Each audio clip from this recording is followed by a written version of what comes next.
So Mike, let's get started with a few opening remarks and a welcome to the group. Thanks, Ray, and I'll try to be brief. You know, RCPP is an interesting program. Obviously came out in the last Farm Bill, and admittedly, I have kind of run around the country like Chicken Little over this program, and it's not because I think it's a bad program at all. I think it's got tremendous potential, but it also has potential to take some federal resources that were once broadcast pretty widely and put those in the hands of perhaps just a select few, which many would argue is a good thing. Some would argue that it's not such a good thing, and others would question the effect that it's got on locally led conservation. Here's one thing that we know for sure. We're hearing at all levels that RCPP is getting some great work done, so we expect this paradigm to continue even through the next Farm Bill. So we want to make sure that our state conservation agencies and our conservation districts are as strong of players in the RCPP program as anyone out there. And that's the intent of today's webinar, is to help folks put together better applications and better projects and have a little better understanding of how the program works. And what better way to do that than to showcase some of the best projects and applications that we could lay our hands on today. So I'm very excited to hear from our speakers. I'm very grateful that they were willing to share some of their trade secrets with us. And as always, Ray, I want to thank you for doing so much work in putting this webinar together, and also the Washington State Conservation Commission for supporting us logistically with putting this webinar on. So Ray, without further ado, I'm going to turn this back to you so we can get this thing started. Thanks, Mike. Appreciate those opening remarks, and off we go. So some logistics, just to make note of. All the lines will be muted except for our presenters today. We're going to use questions on via the web. Use your dashboard on your computer. If you've not practiced it yet, just go type NASCA underneath the questions area. So you can ask the questions of the presenters, and we're going to get to as many questions as we can for those presenters. And so you can ask an individual question, or you can ask the group of presenters the question. This presentation is being recorded and it will be posted on our NASCA website. Feedback is always welcome. So compliments, comments, recommendations, email those to Mike Brown at the address listed on the screen. Looking forward to this webinar. As Mike has indicated, we've got 6 outstanding conservation leaders that are going to give us some tips of the trade. So this description of our webinar is to learn from these 6 state conservation leaders that have successfully applied for and have begun implementation of an RCPP project. And speakers will give an overview of their project, and they'll also cover which pool it was funded from, the partners that they have involved in their project, their role, the leveraging that was attained, some of the hurdles for implementation. We learn as much sometimes from the not so successful things that occurred as we do the successful things. And to finalize what Mike had mentioned, tips on drafting and submitting a RCPP project application, and so tips to the trade. So our agenda will include 2 rounds of presentations today. Just those opening comments, agenda and session objective. We're just about through with that, so you can check that off on your agenda. Our first round presentations will be from New Mexico, and we've got Debbie Hughes joining us from New Mexico to talk with us about their experience with RCPP. Coming to us from Iowa, Matt Luxembourg will be with us. From Wisconsin, Kyle Minks. We're going to stop about that time and receive the questions. You can type your question in at any time, but we'll handle those questions and for the first 3 speakers, and then turn to the second round of presentation. And joining us from Oklahoma will be Shannon Phillips, from Maryland, Lindsay Thompson, and from Washington State, Laura Hines. And we're looking forward to those presentations, the second round, some more questions and responses will close. And we're expecting to close about 2 hours after we start, so off and running. So without too much more introduction than to introduce Debbie Hughes from New Mexico, we're going to try a sound check. Debbie, are you with us? Yes, good morning from sunny, beautiful land of enchantment. Thanks for joining us, Debbie, and we're going to learn about the RCPP projects in New Mexico. Take it away. Okay.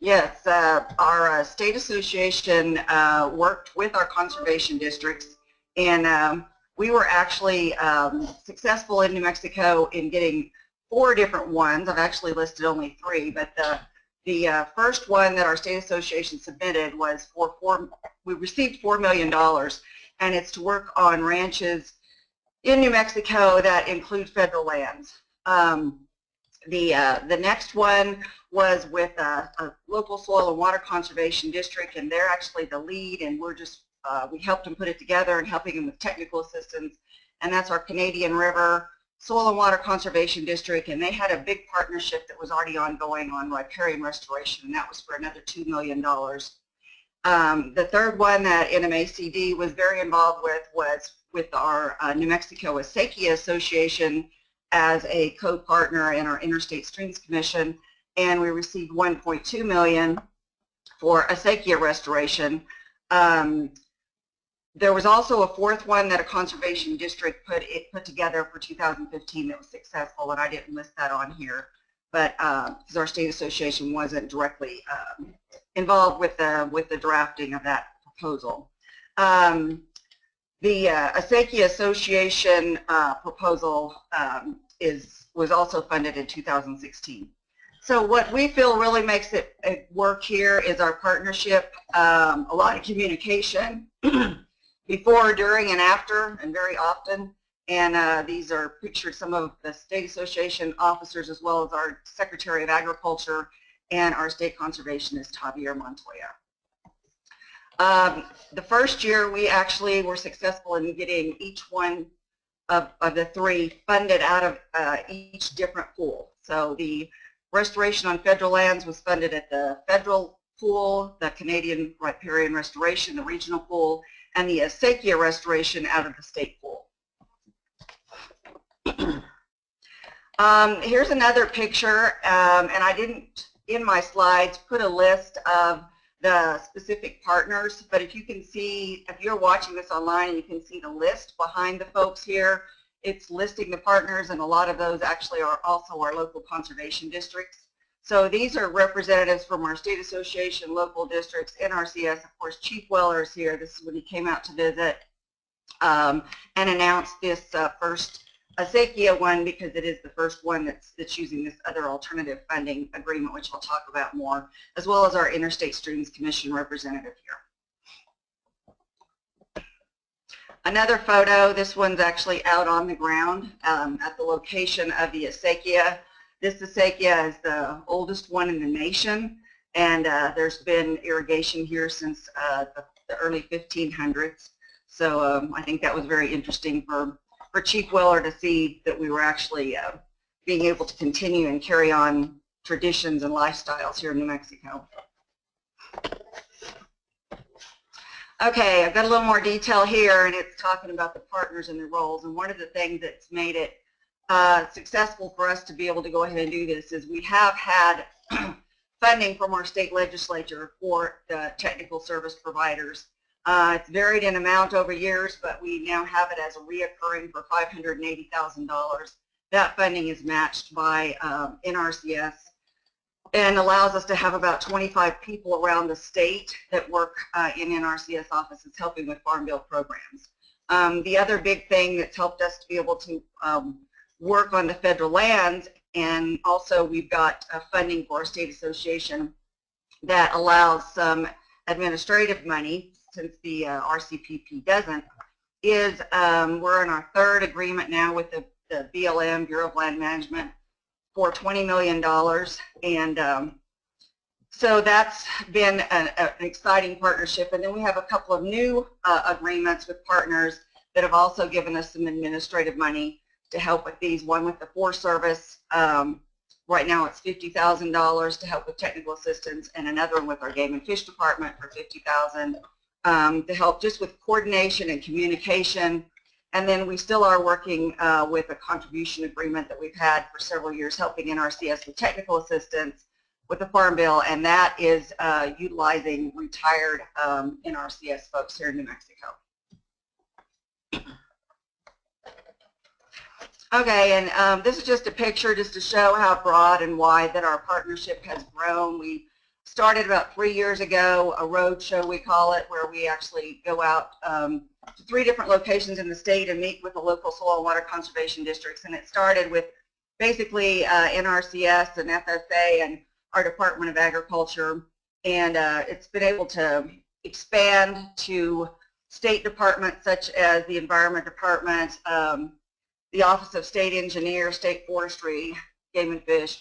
And by that expanding and having those leaders there that actually make the decisions, it's a lot easier to get those partners and be able to get the commitments for them to put in resources to leverage the RCPP.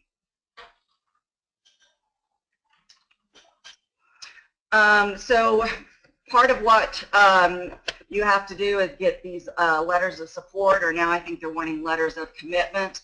And by working year-round on these relationships, that makes that a lot easier. It's still hard. It takes, sometimes it's the last minute. But we've been able to divide the work up.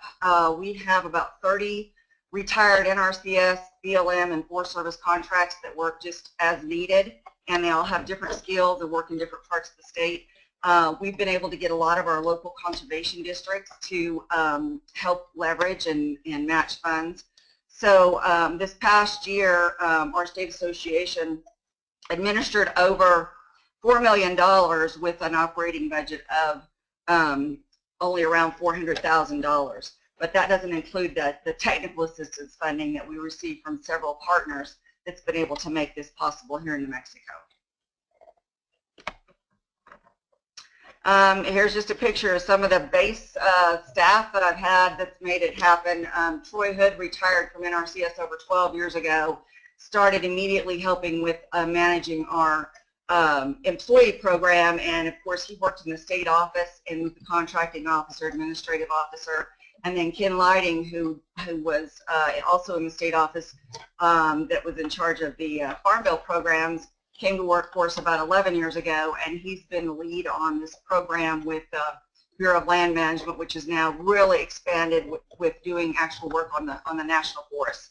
And of course, you all know Brent Van Dyke, our incoming national president for NACD, and we were able to keep Troy on board as his wife, Linda Hood, in the yellow, retired. We brought her on board. She was their IT person. And then this was when I seemed to have dark hair for a while, but my assistant has been with me for over 18 years. So as you can see, we have a lot of continuity, consistency, and some great working relationships.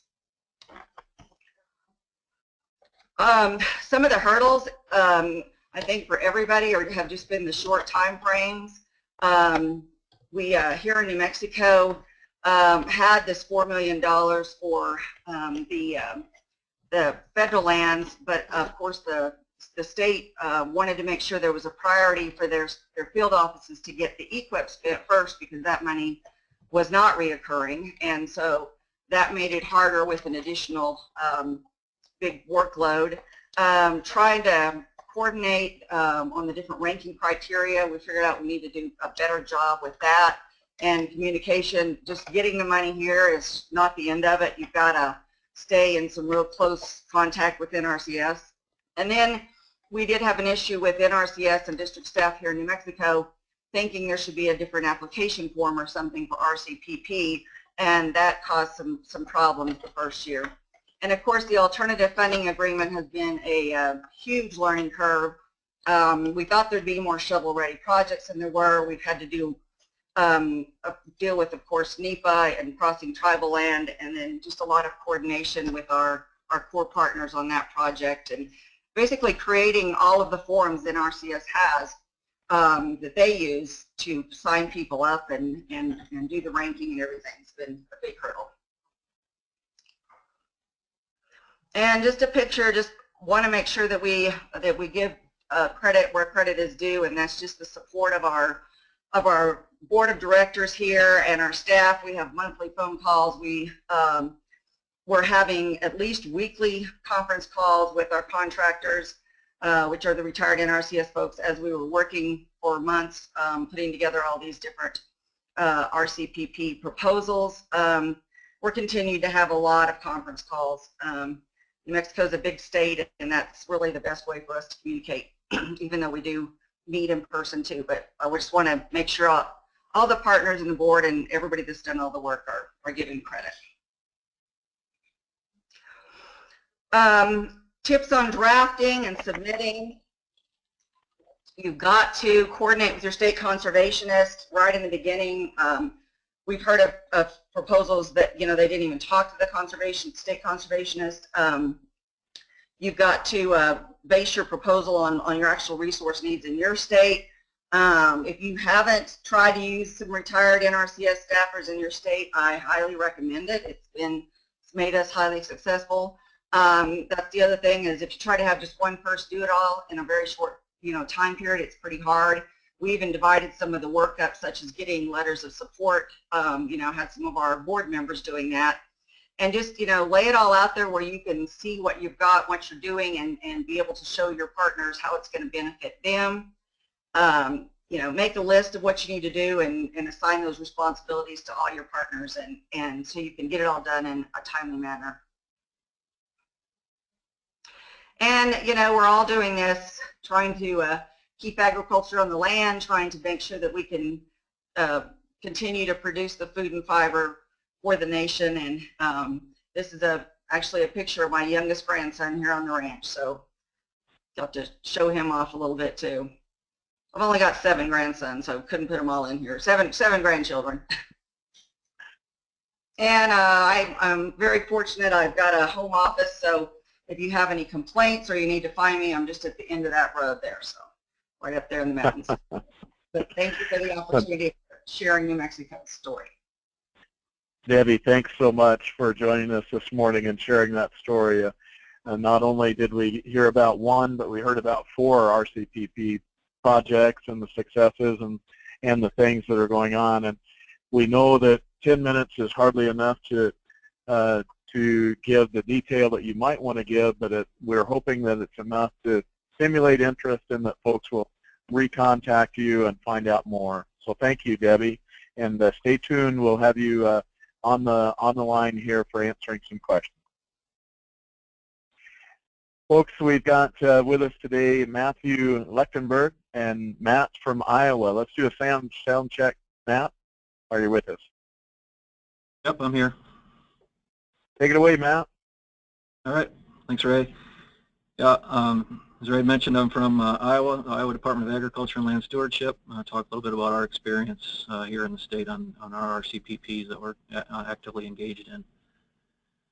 So you can advance the slide. There you go. So when RCPP came available, we really got together and saw some advantages in our state for where we're at conservation-wise. It's an opportunity for us to augment our state and partner funding to bring in additional resources and really designate resources to some priority practices that have been established in our Iowa nutrient reduction strategy that came out in about 2013. So it was pretty good timing for us and how the things were coming together in our state. So the first year we led a project that we were successful in.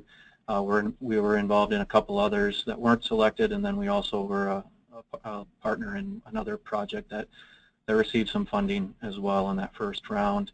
Last year we led 2 projects. One was successful, and then we partnered in another successful project and partners in some others. So we've got pretty well-rounded experience, good and bad, in RCPP. So as I mentioned, we designated, or we saw the advantage to designate some resources for funding of practices that we identified as priority practices within our nutrient reduction strategy. This is just a kind of an overview of those practices and what the corresponding load reductions on nutrient loss were. And so all of these practices are pretty much within that USDA standards and specs, but maybe not necessarily prioritization or their priority practices through existing programs. So we could go through the RCPP and get resources specifically for practices that we wanted to advance as part of our strategy. So this is an overview. This is kind of just an illustration of how our state programs can work with RCPP. This is just an overview of some of our priority watershed projects that are out there in the kind of in the green areas. So the circled areas, those are our first round. What was a little bit unique, I guess, in that first round, we actually submitted for funding to support all of those projects, and we negotiated with NRCS. They came back and said that they couldn't fund us for everything we asked for, so we needed to pare back. So that's why we went to those green areas. That red area there, that's a project, that's the Cedar Rapids one. So we broke that project off of our ask and said we are going to support our partner in Cedar Rapids to submit for funding so they can use that as leverage. And then 2016 is those orange areas there. We went and supported those projects, some priority watersheds with some partners, and I'll go into a little bit more detail on those. So it's just a summary. The project that we supported, that we led, went to the CCA pool, was entirely for EQIP. I mentioned that we submitted for more than what we received funding. We submitted for around $6.4 million. We ultimately were awarded 3.5, and so we had to narrow our focus area, leveraged about 4.5 million in partner contributions. All of those projects were led by the local soil and water conservation districts, and so we took the lead to cover those projects, so you don't have to do multiple individual RCPPs. So we are the leaders, but those projects are the ones, they're the boots on the ground. They're the ones that are going to talk to farmers, get them signed up, and get them entered into the program. So strong partnership there. We kind of an existing partnership, so it was easy for us to leverage that to get these dollars. And then the Middle Cedar partnership was the Cedar Rapids one. Went through a state pool, EQIP, a little bit of ASEP dollars to do some wetland restoration. They were awarded $2 million, and then $2.3 million was in partner contributions, of which was about half of that was from state funds through Water Quality Initiative, leveraging that. So this is just a quick map of the 2016 proposal that we just were awarded, and we're currently in the negotiation process where the priority areas are. So we're going to focus in those green watersheds, but we have flexibility to work in some of those larger blue areas as well. We're going to prioritize those green areas, but we still want to engage in farmers in some of those larger priority Huck 8 watersheds as well. And then the red highlight, just to make it just real quick, that's the Charles City proposal. So it's kind of a similar situation as the Cedar Rapids one. So we worked with them. They wanted to submit on their own, and we were going to be supportive of that as well. And so they are leveraging those resources up there as well. So it's just a summary of that new one. We had a strong private component of this proposal, whereas the last one had some private investment, but it was largely a lot of state resources that were part of that match. And so the Iowa Agricultural Water Alliance, we co-led the application for all intended purposes. We're the lead as the applicant, and we're going to have the agreement with NRCS, but a lot of the leadership is going to come from IEWA for that proposal as well. They have strong ties with private investment, so you'll see we were awarded $9.5 million, but $37 million in partner contributions. And the real advantage for this one was that partner investment was real important, because in this proposal the state investment was much smaller. We had about $2.5 million by IDOLs and some DNR investment as well, so maybe $4 or $5 million. But we were able to leverage that and get more return there and get that $9.5 million. Whereas if we just want a loan as state agencies, we would have maybe matched 1-to-1 or maybe a little bit better than that. So that's where the private investment really helped. So we went into the national pool on that one, had a lot of partners involved in that as well. I mentioned the Charles City proposal as well, kind of following the lead of Cedar Rapids as a municipality, working with upstream landowners and farmers to install practices. We're awarded $1.6 million and about $1.6 million in partner contributions on that one as well. And this is just an illustration of some of the important partners that we had in that IDOL's IAWA proposal. So just a few things based on our experience in Iowa and IDOL's. It fits well. RCPP fits well with our current partnership and funding mechanism. You know, strong partnership with the soil and water conservation districts, also NRCS in those offices and FSA. So you know, we had pretty good experience with that kind of arrangement, so it helped us and it gave us an advantage. Our state funding paired well with partnering and leveraging to get those RCPP dollars.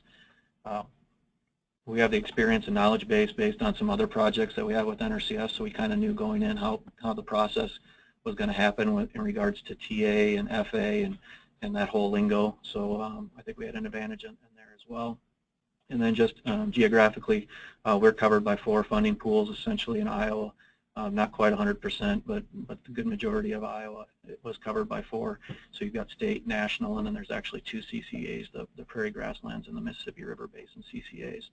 And so that gave us some flexibility to access some of these funds and give us a few more options. Some challenges and some realities that we came into. So there's narrow definitions of eligible funding, which can be a pro and con, but what fits into TA, what fits into FA. That's kind of some of the challenges that we had to work through when we were working with partners and accounting for match and things like that. Some just had spent a lot of time clarifying what that specifically meant. It's best to work in existing projects. Obviously, if we've got state resources, and that's worked out for us, but timing is critical as well. You know, if we apply for funding now and we designate contributions, we technically can't count on those contributions until the funding agreement's in place. So we might have projects that are actively going and getting practices on the ground and working with folks, but you know that's not going to count if we are awarded that RCPP. And so some things to think about, some limitations that can be out there as far as giving you all the power you need to account for those contributions. Difficult position that we're in as a state is that we can't assign future state appropriations. So we kind of know what we get annually in appropriations, but it doesn't mean we can necessarily say we're going to get that for the next 5 years, and so use that to leverage and get more resources. So that's been kind of a limiting factor, but we've been able to overcome some of that with some of our partner contributions.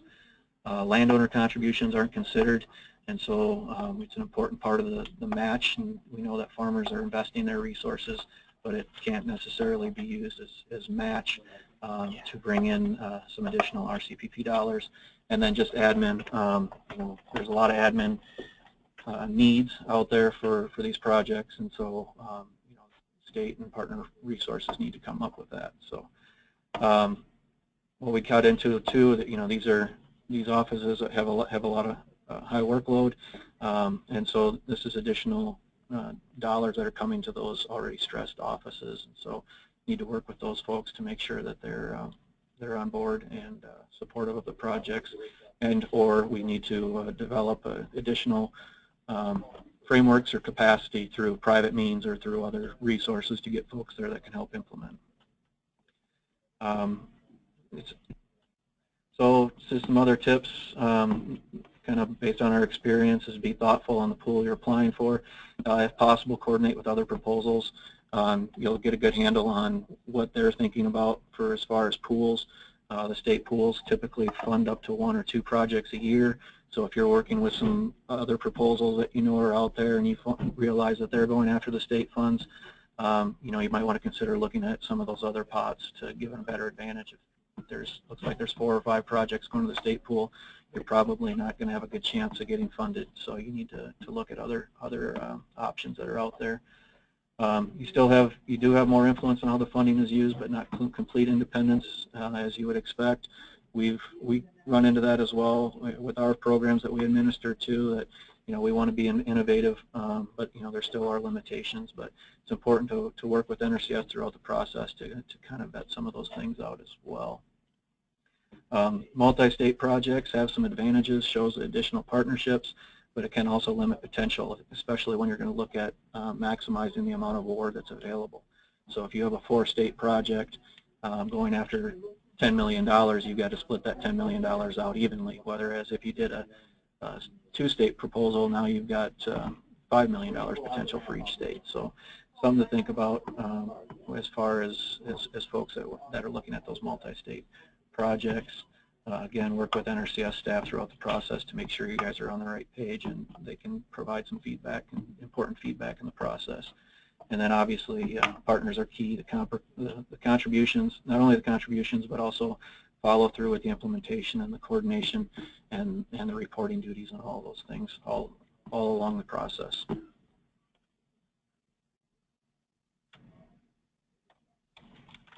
Thanks so much, Matt. We've got some outstanding thoughts here regarding your experiences in Iowa. And just to remind folks, please go ahead and enter your questions into the questions dashboard for Debbie, Matt, and we're soon to hear from Kyle Minks from Wisconsin. Matt, any last minute things that you might have forgotten to mention? I don't think so. I think there's probably going to be a few questions, so I'd rather see if there's some questions rather than me talking any more than I already have. So, thanks. Thanks a lot, Matt. Stay tuned and we'll get to the questions in a bit. My pleasure to introduce Kyle Minks with experience from Wisconsin on the Regional Conservation Partnership Program. Kyle, are you with us? Yeah, yes, I am, Ray. Take away, Kyle. All right, thank you. Yeah, so as Ray said, my name is Kyle Minks, and I work in the Dane County Land and Water Resources Department. And our RCPP project is entitled Reducing Total Phosphorus and Sediment Loads in the Yahara Watershed through Wisconsin's Adaptive Management Option. And for those of you who aren't familiar with the Adaptive Management Option in Wisconsin, what it is it's a point source regulatory compliance option in which point sources can work with non-point sources within a specific watershed area to try to reduce pollution and improve water quality. So when the announcement for RCPP came out in May of 2014, we kind of, given the short time window, wanted to look at what we could possibly put together. And so we wanted to focus on some of the historical relationships that we had with the partners in Dane County, as well as any opportunity to expand on some existing initiatives. We've had a lot of different priority watershed projects. There's a Yahara Clean movement moving through our watershed as well. And then we also wanted to identify the different partners that we could work with and the diversity of those partners. So listed over here for our particular project was Dane County Land and Water Resources Department. We also reached out and worked with the Madison Metropolitan Sewage District, which is a wastewater utility. The Yahara Watershed Improvement Network, the Clean Lakes Alliance, and the Sand County Foundation are all organizations here as well. We reached out to our local university to incorporate some of their knowledge on some of the projects we were working with in the watershed. And then, of course, we have the Natural Resources Conservation Service.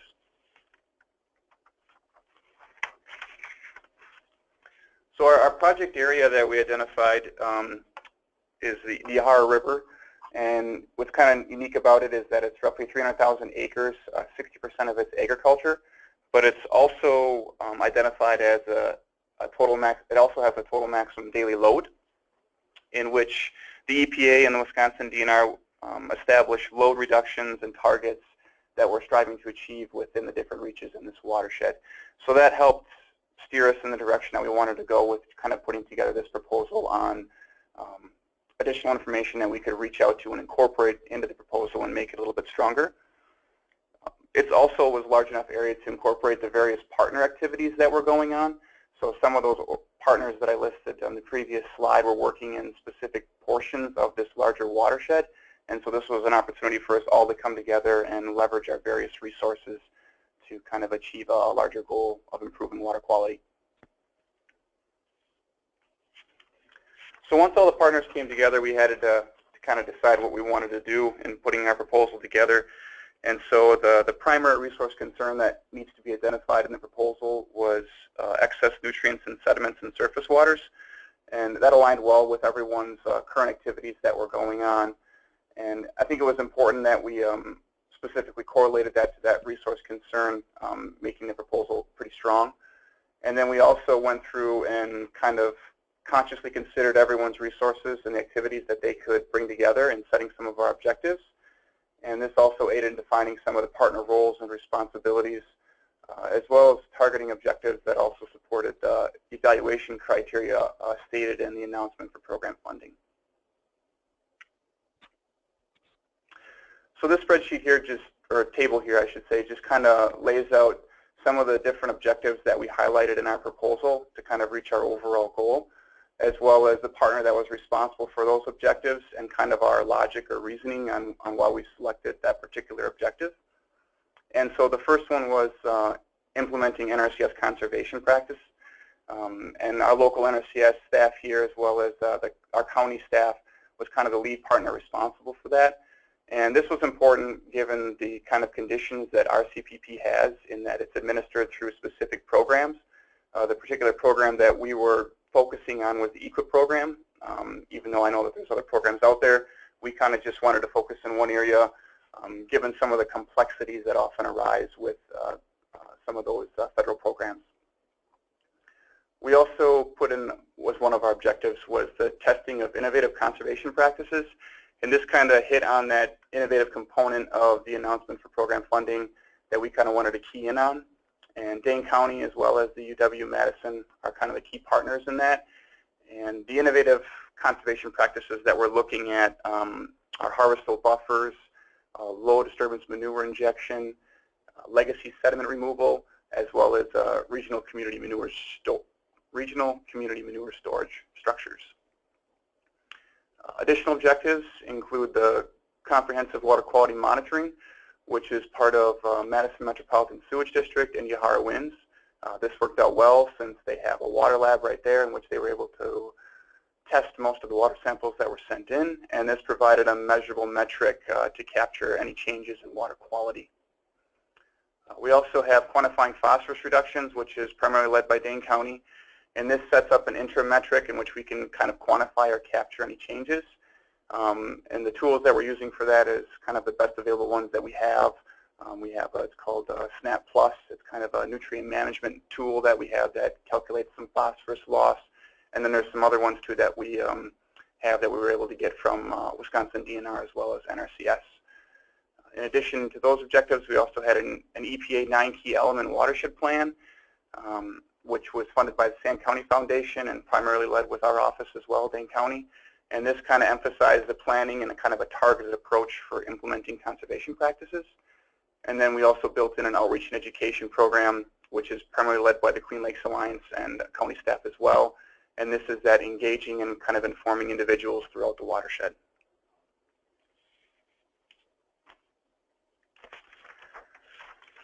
So after we've kind of defined some of the objectives that we wanted to include within our proposal, we kind of laid it out in a format in which each partner would be assigned to that specific objective.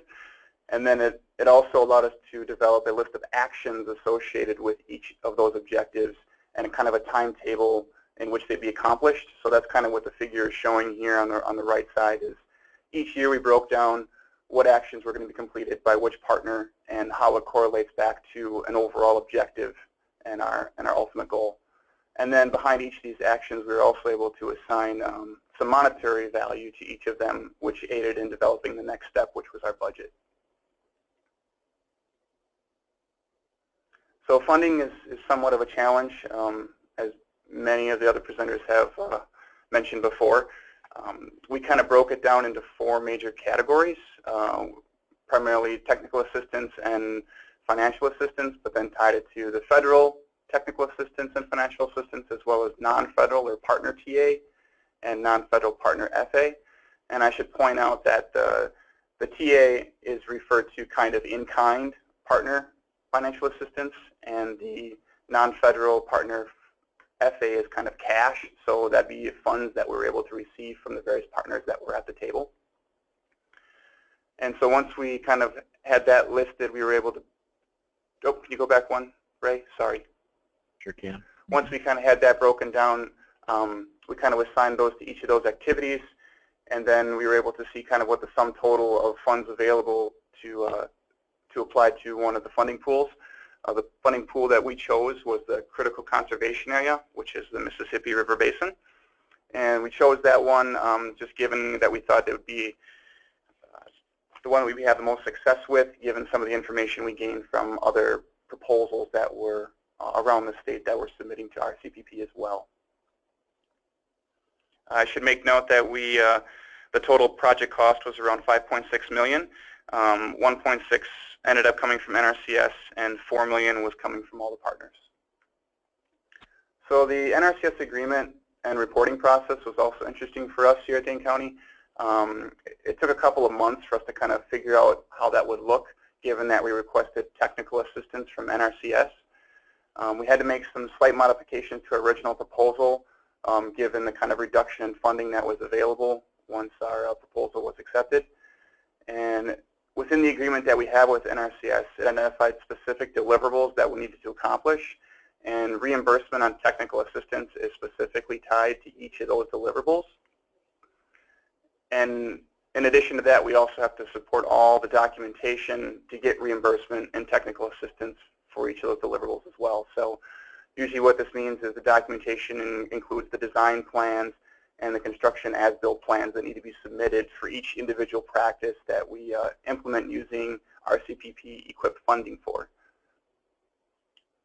And then as far as reporting goes, NRCS provided us a nice template which kind of aided in our sub-annual reporting. We have the financials that we include, as well as our actions and objectives, as well as the individual practices and units that were implemented. And then we also have to report twice a year to them, and then TA, technical assistance reimbursement to us, is available quarterly.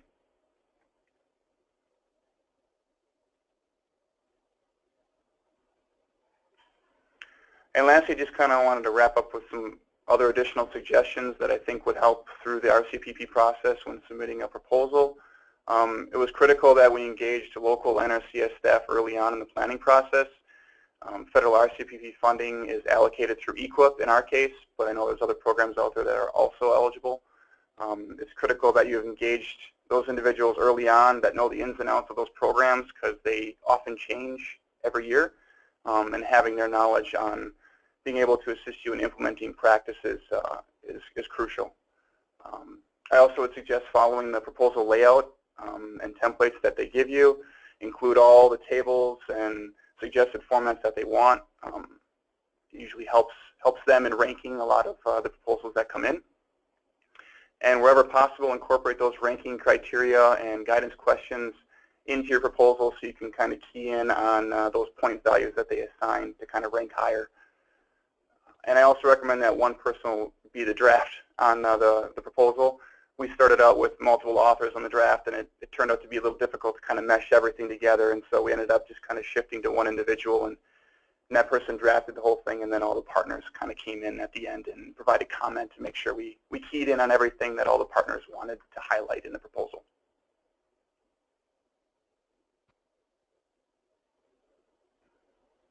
And that's all I have. If you have any questions.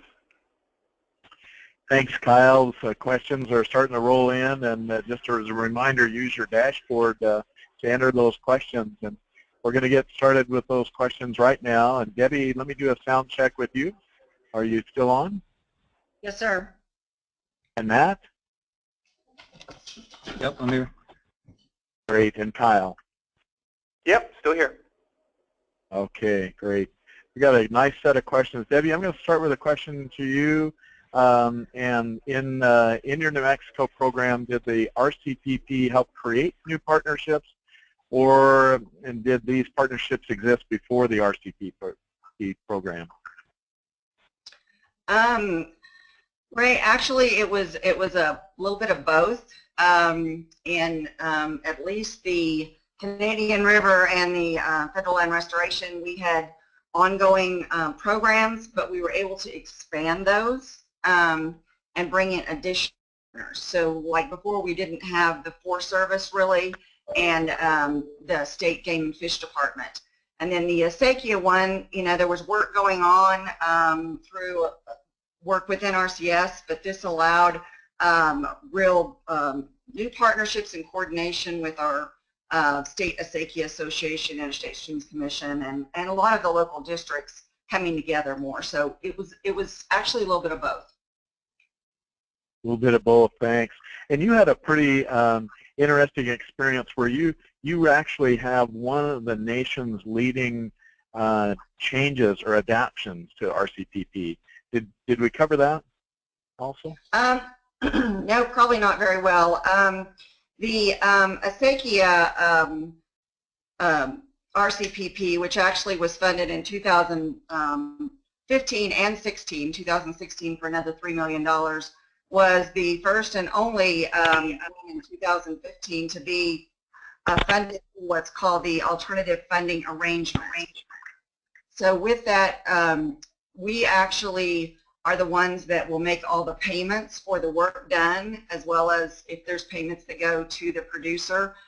So we had to work very closely with NRCS. We weren't required to stick strictly to the NRCS cost dockets. We were able to alter that to better fit these types of projects, and that basically has really helped a lot. And then we had a lot more flexibility with matching dollars with our partners by being able to do that. So, you know, we ran into some hurdles too, and like I said, we had to start from beginning and create all of the applications and that type of thing, because we didn't use the normal, you know, the folks didn't go in and sign up in the NRCS offices necessarily. Well, they did, but we had to supply them with an application and a person to be the lead on that. So. Thanks, Debbie. Matt, we're going to turn a question to you. And how about your NRCS state office in terms of being helpful in applying for RCPP funding from the federal pool? Yeah, they're really helpful. They had basically they have one person in the state that's kind of in charge of kind of special project development, and that person was really helpful and was at a lot of the meetings. The most recent one that we had that we were awarded, we had multiple coordinating committee meetings, and they were there, probably almost all of them, to help in the process, and really helpful any kind of questions that we had regarding to our application. Okay, and a second question for you then, did any of your funding go towards upgrading existing flashboard risers or water control structures? No, all of our practices would be new practices. So largely all the ones that we're involved with are EQIP funds. We kind of saw the advantage in a lot of these practices in pairing with our state funds to help.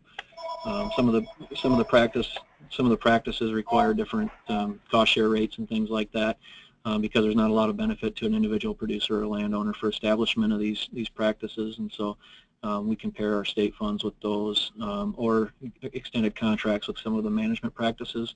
So we can incentivize maybe a year of a practice, but we know a year isn't probably enough to be comfortable with it. So once they've had a chance to try it, they can get into an extended contract with EQIP to help them along in the process in adopting that practice. Okay, thank you. This is a question to each of you. Is there any value in seeking partners that bring no financial leverage to the table? And just for fun, I'm going to start with you, Kyle, and then I'll move back to Matt and Debbie. So, Kyle? Yeah, I think one of the big ones was UW. We partnered with them just because of their technical expertise. Financial resources for them was, in essence, in-kind, so I guess there was some financial resources there, but I definitely think it added some technical aspects to our project, especially when it came to kind of highlighting some of those innovative portions. But in our case, I think it did. Okay, thanks. And Matt, how about in Iowa? Some non-financial contributing partners. Yeah, we've had experience with that a little bit. You know, the letters of support have to indicate that partner contribution, so obviously that needs to be a big share of the proposal. But we have cases where very valuable partners are a part, and maybe they can't provide that information in a letter, or you know, some of those things are tough to quantify, but they've been a critical partner to have in there for name recognition, and especially with our grower partners and farmers, that to have that that supportive group as part, whether they're providing partner contributions, but having them at the table and to provide guidance and outreach and things like that, whether they could be, we could document that contribution or not, still critical partners to have engaged in the process. Thanks. And Debbie? Yes, also, and especially the first year, we get a lot of letters of just support from even the ag organizations like Farm Bureau and cattle growers, and their contribution was basically that they would talk about it at their meetings, help get the word out, and or write up articles about it, that kind of thing. So there was in-kind support. The next year, they really, NRCS focused more on wanting you to have in that letter that it was a financial support. So I don't think we got as many as we did in the past, but I think it helps your proposal rank higher because you have a longer and more diverse list of partners. Okay, thanks so much. I'm going to switch gears here a bit, but sticking with the same theme, Matt, can you give some examples of the types of partner contributions that you received from the various projects, like contributions from industry and that? Sure. Largely a lot of that was driven by our co-lead partner, IAWA, because they had those engagements with the private sector. But they've been able to get some cash contributions to them to help administer the RCPP and deliver technical and financial assistance to partners. But I would say the bulk of the dollars on those private groups, those industry-led groups, is technical assistance, documenting that, whether it's an ag retailer that's helping deliver nutrient management or other practices. We've also had some engagement with some folks that are offering services that help augment or deliver some of their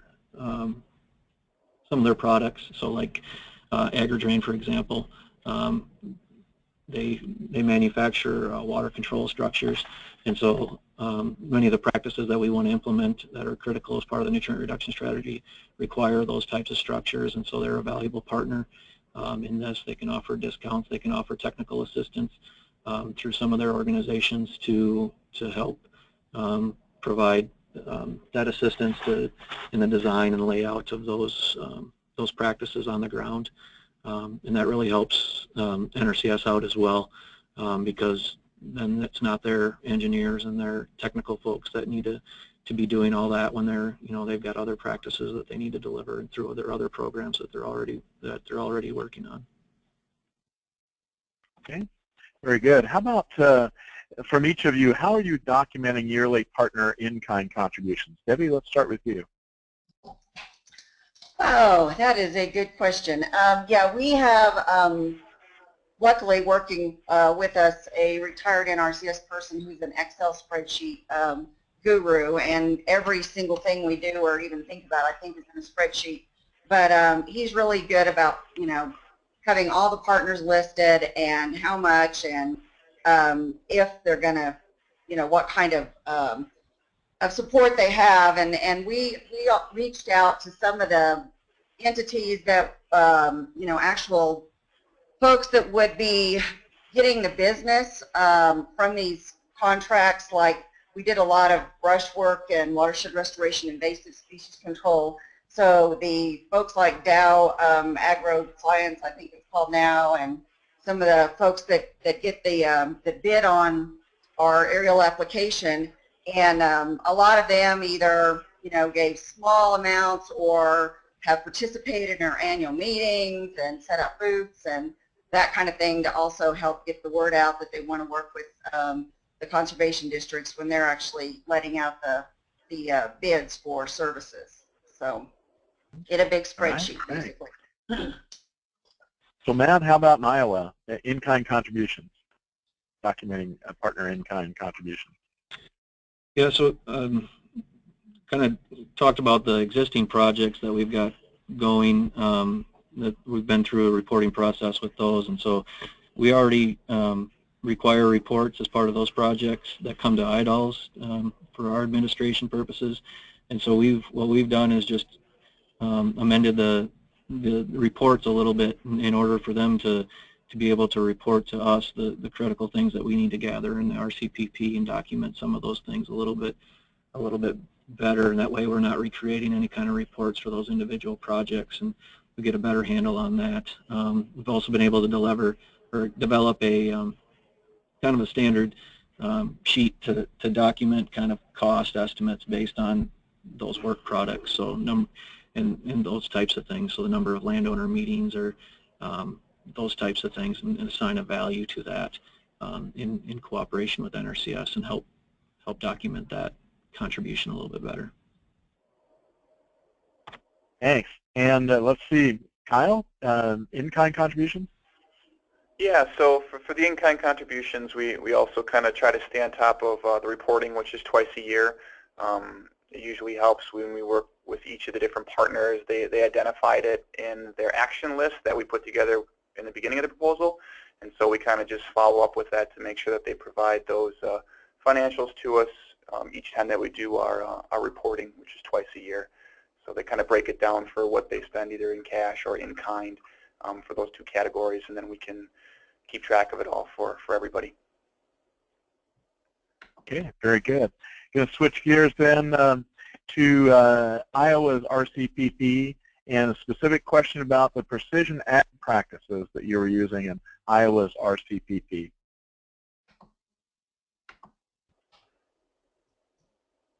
Largely, a lot of the precision ag is going to come from private contributions, and maybe not necessarily NRCS. Kind of what the larger focus of the new one is going to be integrating with the field print calculator and some of the other private sector planning and other tools that are available to farmers, and so they can all talk to each other and help kind of streamline the process is kind of the intent of that. But everything that we would do through NRCS funds would have to meet the applicable NRCS standard and specification. So I don't know if precision farming is going to be a big component of that outside of those tool components, and it's not necessarily tied directly to financial assistance or anything that we're going to receive from NRCS. It's just kind of a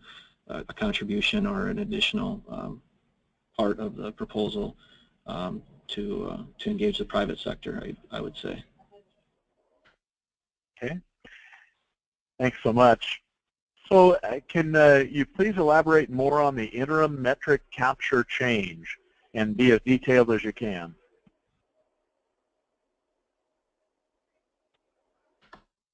Was that for me, Ray, or?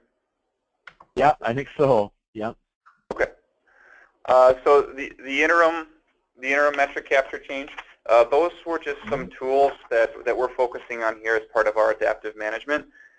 We needed to find a way that we can, given the lag time that often exists in capturing change in actual water quality, we wanted to find something that we could kind of do in the short term, kind of on an annual basis, to gauge and quantify how much phosphorus and sediment we're actually reducing. And so we kind of reached out and talked to some different agencies and UW Extension folks on some tools that are out there in which we can capture, kind of quantify those actual reductions. And so that's kind of what's being met with that interim kind of capturing change. Very good, thanks. So also for Kyle, an NRCS on board, is NRCS on board with removing the legacy sediment? Is this targeted at farm ponds, for example? Yeah, no, we haven't expanded it yet. Right now it's primarily in the research component of the practice. So all the partners have kind of been contributing to gather the necessary data that we need to kind of share with the other agencies, including DNR, NRCS folks, and other folks that we have here in Wisconsin, to make sure that it's a worthwhile practice. So we actually aren't implementing it full scale yet. We're still kind of in that research stage. All right, thanks so much. All right, going to give one more opportunity. Debbie, anything you might have forgotten to say to the group? No, I just, like I said, the being able to have the retired NRCS folks helping to do these. Probably New Mexico wouldn't have stepped out and been the first and only alternative funding arrangement without that expertise, because it's pretty complicated and a pretty high risk to do that kind of thing. So I think we really value that experience that we've got in our team here. Thanks, Debbie. I'm going to mute you out now, and we really appreciate your presentation today. Thanks so much. Welcome. Thanks. Matthew, any last thoughts for the group? No, I think we covered pretty well here. I would just reiterate what Debbie had indicated. That you know, if you don't have a good experience and Farm Bill programs are delivered, that's one of the most critical aspects in understanding just how things are going to work and how they have to work to fit that mold. And so whether it's NRCS staff or somebody else that's got experience, administering those programs is a critical component to understanding how an RCPP is going to fit. And then I'd also say, make sure that you're not trying to recreate a whole new project. It's best to help build upon what's already out there and expand efforts and not try to create something with this RCPP.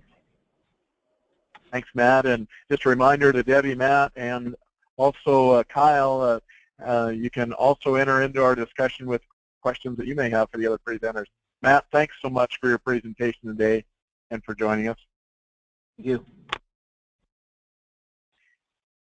And we'll move then to Kyle. Kyle, any last words that we may have forgotten to say? No, I just echo what Debbie and Matt had said previously. The other big thing, other than working close with NRCS and understanding those programs, is that understand that those programs do change from year to year, and so the requirements of each of those different practices within those programs may change, and you'll have to figure out a way to kind of work with that. Thanks so much, Kyle. Appreciate that very much. Let me do a sound check now for our next round. Shannon, are you on the line? Good morning. Good morning, Shannon. In just a couple of minutes, I'll introduce you for your presentation. Lindsay, did you join us today? I'm here. Hi, Lindsay. And Laura, are you on the line? Laura, are you on the line? Okay, we'll reach out to Laura in just a bit then. Okay.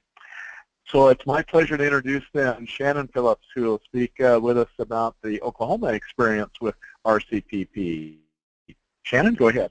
Well, thank you. Good morning, everyone. I am Director of the Water Quality Division at the Oklahoma Conservation Commission, and the OCC is a state agency partner in the Oklahoma Conservation Partnership. RCP is really a great opportunity for partners to get conservation on the ground, but as with any new program, there has been and continues to be a learning curve, but we think that in the end this is hopefully going to result in stronger partnerships. So Oklahoma had two proposals in the first year of funding of the program, and one was from the state pot of funding, which competed against a project only from Oklahoma and was selected with recommendations from our state office, and that was to do an EQIP style project in the Elk City Lake watershed in far western Oklahoma, which will total over $3 million in over the 5-year period of the program. And then the second proposal was funded through the national pool, which was for about $8 million worth of funding in partnership with Kansas and Oklahoma in the Grand Lake watershed in southeast Kansas and northeast Oklahoma. And that project is about $8 million over the 5-year period. Next slide, please.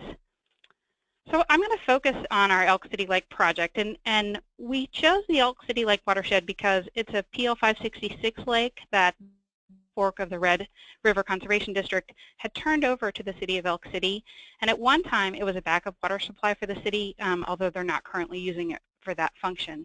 It's a very small watershed in western Oklahoma located close to an urban area. And when it has water, we don't have much surface water in western Oklahoma, and so what is there gets heavily utilized. It's very heavily utilized for recreation. And with the recent drought, surface water has become even more important, and so any water that we could possibly use for water supply, we want to protect. And so we would like to reestablish the potential for using Elk City Lake as a water supply. But the lake has had some significant water quality problems, beginning with excessive bacteria, and more recently, related to probably the drought, it had some massive blue-green algae blooms that you can see kind of evidenced in the picture, and also experienced fish kills in 2014. It also has problems with excessive turbidity. And those recent problems made it even more important for us to focus on trying to improve water quality in this reservoir. So the city had originally asked OCC to come help develop, but we really didn't have any opportunities until the RCP program came along. We developed a watershed-based plan, but couldn't really line up any funding. So the project, like many projects, is really only made possible through partnerships. NRCS has the resources for technical and financial assistance to landowners, but they are really spread thin. And OCC and districts have experience in assisting with farm bill delivery and can help in filling in some of the gaps that extra NRCS financial assistance dollars would create. So for this program, NRCS will provide about $1.4 million in EQIP dollars and technical expertise to deliver to those dollars. And OCC will also provide about $1.5 million in state and EPA 319 dollars to provide staff to develop and oversee conservation plan implementation and work with those willing landowners. We're also then the OCC and districts will work together to do outreach and education to encourage participation in the program, and the city is also going to participate in the program planning and overall support of the project, although they don't really bring any financial resources. So I think one of the things that is important is that this is a very busy county, and there was actually quite a significant amount of CSP on the ground in this watershed, but there were still water quality problems in the lake, and so we really needed to figure out what additional practices needed to be developed in order to protect water quality in the lake. And to do that, we know that the local folks have a much better understanding of the problems than those of us who work out of a state office.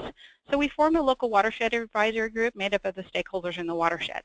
And those people are the ones who recommended the conservation practices that we were going to focus on to address the most pressing conservation needs, and then also how we were going to prioritize the program. We're now working with producers on a voluntary basis to install those practices. We're using OCC dollars to adjust payments to producers to either extend the life of contracts from 3 on to 5 years, or to provide higher payments on some practices that have the greatest environmental benefits. In this project, we're using state dollars to pay rental payment on livestock exclusion from stream, and using EQIP dollars to pay for fencing and alternative water supplies.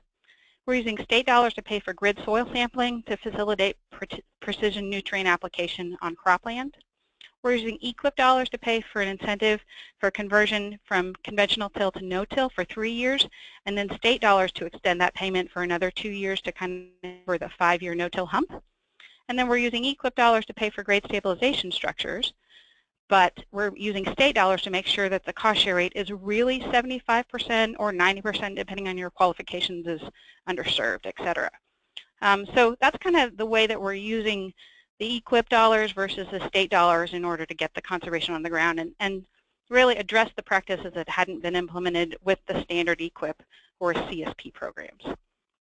So OCC is also going to be leading outreach and education events to make sure people know about the project in the watershed. We are conducting water quality monitoring on the stream that flows into the lake. And then we're also using some surrogate measurements like carbon content or soil organic matter to track improvements in soil health as a result of the project. So next slide, please. All right. So what does this mean for the North Fork of the Red River Conservation District? First of all, it means that they get, oh, you know what? I skipped a slide, people. I'm sorry. So I'm sorry. Go to the next slide.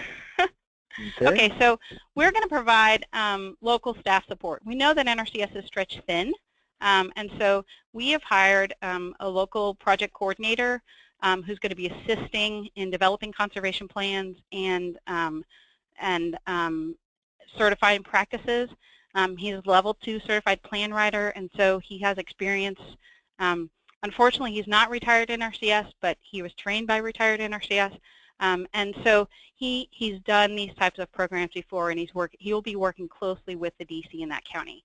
Then we have staff who are going to be doing the project administration and all the reporting that's necessary, and then also we have staff that are doing the water quality monitoring necessary to track success of the program. All right, now I'm ready for the next slide. All right. Okay, so what does this mean for the North Fork of the Red River Conservation District? It means that there's an additional program and work in their already busy districts, but it also means that we're going to provide them with $24,000 in additional funding to help the district cover costs over 5 years, and considering that they really only get about $3,000 a year from the state to support their district needs, that's a meaningful amount of money. But most importantly, it means that there's a lot of new dollars for conservation practices in the watershed, with almost $2.1 million additional dollars to focus on the resource needs in that area. All right, so next slide. So I think we've learned a lot through the process about RCPP, and first off, I'm not really sure that anybody really knew what RCP was until we started implementing agreements. When the program first came out, we were really thinking that it was more along the lines of a conservation innovation grant, but we learned along the way that it was more of a way to bring special initiative monies to more areas in the watershed where hopefully somebody else was putting in some additional funding and manpower. RCPP really just brings extra EQIP or CSP or ASIP monies to an area, and those monies can only do what your state already does with them. So that's a challenge. If you know that one state is doing something else with EQIP that your state hasn't done, that doesn't necessarily mean that your state is going to be able to do those same things. Partnerships are critical, and whether it includes just the traditional conservation partnership in your state or whether it extends beyond. And that means that many meetings are necessary beforehand so that everybody's on the same page. We may have thought that we were speaking the same language, but we weren't necessarily. For instance, when I say grass planting, I mean conversion to grass and reseeding grasslands that have been damaged by drought. But I learned that depending on which DC I was talking to, they may think that it only means one or the other. And so we really learned how important communication is from the very beginning, and how important it is to include the local offices at the very beginning of your proposal development in order to have the strongest project. Another thing that was really challenging for us was that the timeline for RCPP from the beginning was challenging. From the time that the announcement came out to the date that pre-proposals were due to the date that it was time to develop a fully developed project is not really enough time to really put a project together. So there were a bunch of unknowns and misunderstandings about what the funding could and couldn't do from the state level all the way up to the national level. And so, in essence, the time to start planning for RCPPs that you're going to submit next year is now, to really flesh out what a project can do and what will work and who can bring what to the table. It's a while. So the other thing that's critical is, although we're all working in an environment where we know we're never going to have enough money to really do everything we need to do, and this is a wonderful opportunity to bring a significant amount of resources, don't implement and don't go after more money than you are really sure that you can utilize within the time period, within the 5 years of your program. So although you might think it takes you need $10 million worth of implementation in a watershed, that doesn't mean you're going to be able to deliver $10 million in your 5 years. So make sure you and all your partners are on the same page about your dollar needs. And then finally, once the proposals were accepted and until the project really started rolling out for us, took a much longer than was expected, and there were delays on both sides, and we were learning how to do everything. And now we've really put our state office in a role of grant administration, which is something that they don't necessarily have the resources to do. So it's really important to keep the lines of communication open, keep each other updated, and remember that it's a learning curve for everyone. And I think that through this process, the next round of RCPP projects that we submit and implement will be better than these first two. And with that, I'm ready to answer questions. Thanks, Shannon, and stay tuned. We'll get to the questions in just a bit, but Shannon has posted her her phone number and email address for you, so I'll leave that up as we prepare for our next speaker. But Shannon, appreciate those words of wisdom, and their presentation today helps us very much in rounding out our RCPP future proposals. I'm pleased to introduce our next speaker, and it's Lindsay Thompson from Maryland. Lindsay, are you with us? I am. Good morning. Lindsay, fire away. So good morning, everyone, and thank you so much for joining us. My name is Lindsay Thompson, and I work as a programs assistant for the Maryland Association of Soil Conservation Districts, and I also work with the Delaware Maryland Agribusiness Association. So I, in partnership with the Nature Conservancy, received a 2014 grant. It was in the Critical Conservation Area Funding Pool. And as I said, it was a primary partnership between the Nature Conservancy here in Maryland and the Delaware Maryland Agribusiness Association. And the initial idea came out of finding some kind of unique way to deliver conservation outside of the traditional partners. So here in Maryland, and specifically on the Delmarva, we are facing a pretty large feat in getting all of our producers not only up to what they are regulatorily required to do, but helping them to go above and beyond in instances where that is their desire. So we wanted to look at agribusiness professionals, so they're crop consultants, and helping to promote and deliver conservation in partnership with the conservation districts, the academic institutions, and our government partners.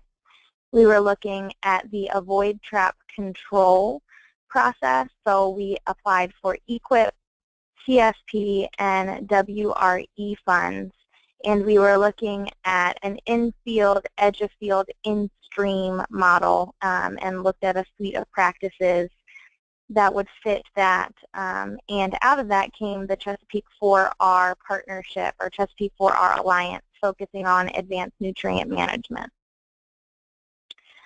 So our partnership in this first round was extremely broad. And when I get to my lessons learned, I will explain the contrast between the very broad partnership that we had in applying for the first round, and maybe some of the benefits and the challenges to that. So on my next slide, we talked a little bit earlier with other partners about leveraging the significant contribution. So in the first round, it really was a learning process to figure out, okay, what constitutes a significant contribution? What contributions do we need to leverage in order to cover things that cannot be funded through RCPP?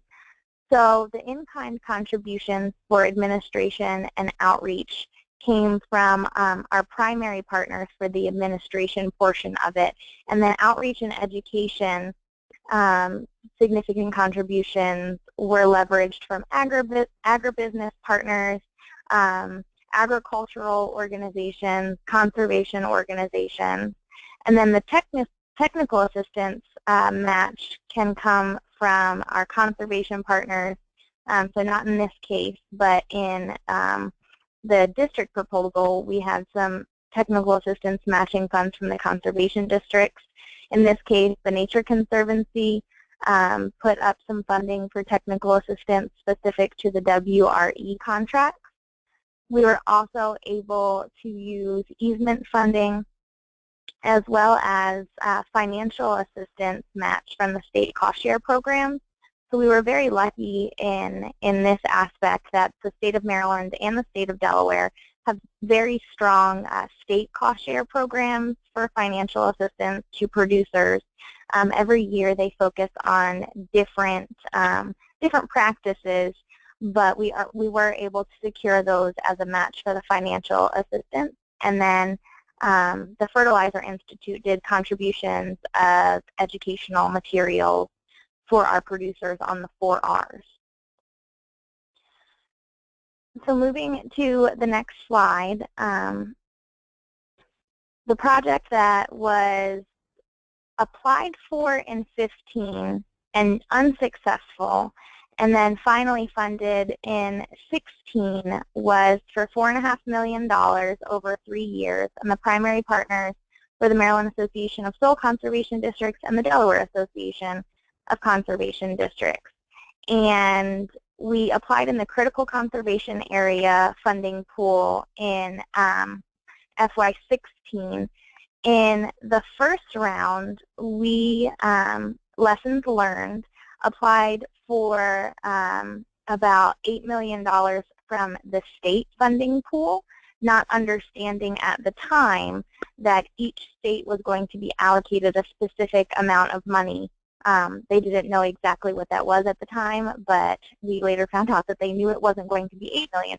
So lesson learned, be very thoughtful about what funding pool you are going into.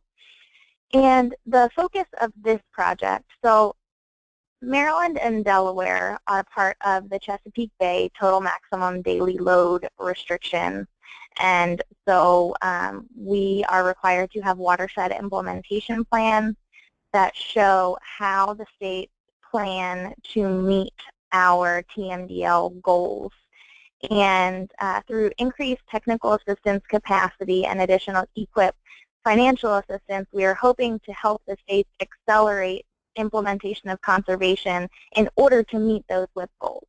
So the state of Delaware is focusing on cover crops, and the state of Maryland is focusing on livestock and poultry practices on the eastern shore and western Maryland.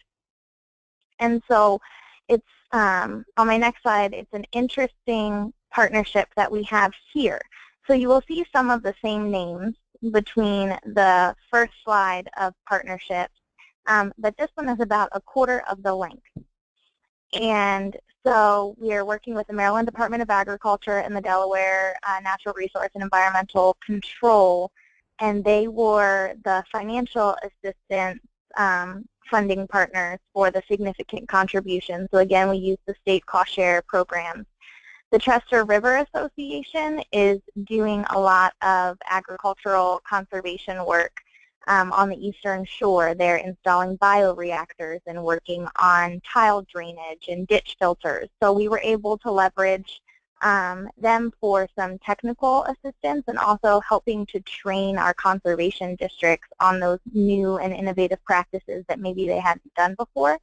And then our agricultural partners, the Midshore Riverkeeper Conservancy was doing what I just told you. The Chester River Association is working on some variable rate nutrient application technology with Green Seeker with our farmers. And then, of course, we had all of the conservation districts in Delaware and Maryland. So having gone through 2 funding cycles with this one and being about halfway through my first project with Delaware Maryland Agribusiness Association, the things that we learned for crafting a successful proposal is to be very specific about your goals and how you plan to achieve them. This can be difficult to do in the template that is given to you for the application, but in the best way that you can, be very specific about what the needs are that you see in your target area, how you addressed those or how you assessed those needs. And so the way that we assessed the needs was by looking at the state's watershed implementation plan, but also surveying each of the conservation districts to say, what are the practices that are in the highest demand in your district that are not being funded through the state pool? And are there any other practices that you think would address our resource concern of water quality? And then be specific about how you plan to achieve them. We were very specific in our second proposal for MASCD after the unsuccessful first proposal about, we know that we need to hire additional technical assistance capacity. So here's how we plan on doing that. We know that, there's going to be a lot of demand. So here are some suggested ranking criteria that we have. And then also narrowing the scope of practices with the high potential for impact, and also narrowing your geographic focus. So in our first round, we did all Maryland, the entire state of Maryland, and basically all of EQIP, because we knew that all of those practices, there was demand for the majority of them. In our second one, in order to not only make it more manageable, but also target for the highest potential impact for water quality improvement, we narrowed it to 2 focus areas in Maryland and then the Chesapeake Bay portion of Delaware, and looked at primarily livestock practices. So those practices that are going to help our farmers meet their regulatory requirements, but also help them more efficiently deal with waste management. I already talked about needing to apply to the right funding pool. You have to make sure there's enough money in whatever the funding pool is that you're applying to in order to fund your project. And then I really think that probably the most important part is to communicate with your state and RCS in order to get their buy-in and incorporate what they see as needs and opportunities. So between our pre-proposal and our final proposal for this most recent round of applications, we really worked with NRCS, and they helped us understand what their needs are so that we could incorporate those and have their support in the national competition. So with all of that being said, it has been a very interesting process, having been through essentially 3 funding cycles for this, up to this, well, 2 funding cycles, and potentially considering going in for the 3rd. I would say that the application process has improved over the first 2 rounds, and talking with some people at national headquarters, they are expected to have the application be a little bit more user-friendly moving forward. I think that everyone, NRCS at the state level as well as the national level, and of course all the partners, are learning along the way. And with that being said, it can only get better from here, and that we need to continue to foster acceptance of the programs by all stakeholders. So in Maryland and Delaware, we're dealing with kind of an interesting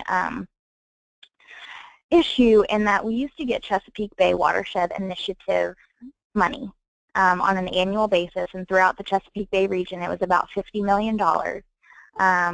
National headquarters distributed that money to the state offices, and they worked with partners to utilize that, and we didn't have to write 20-page grant proposals and do all of the management in order to receive that funding. So it has been a hurdle for us to get over, to essentially get buy-in from partners to compete for funds that we used to essentially get much more easily.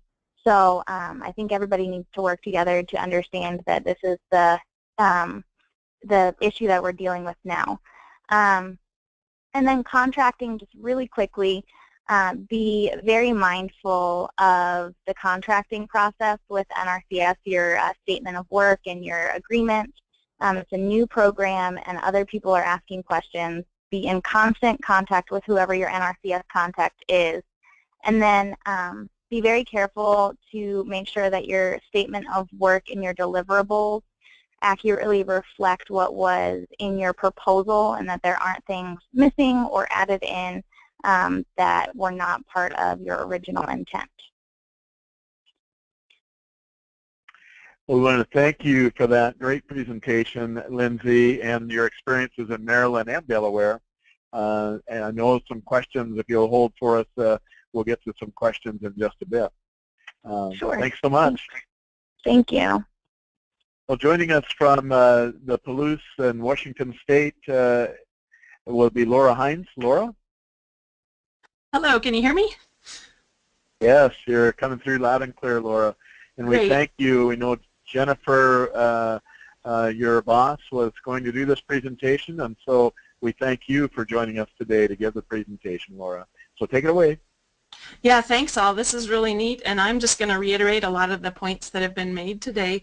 I was hired as the Conservation Partnership Manager to basically manage the rollout of the RCPP. Jennifer, our director, and Dan Harwood, another Conservation District Director, were the brainchild of this, so I wish that they could give input, but I will fill in the gaps as I know them.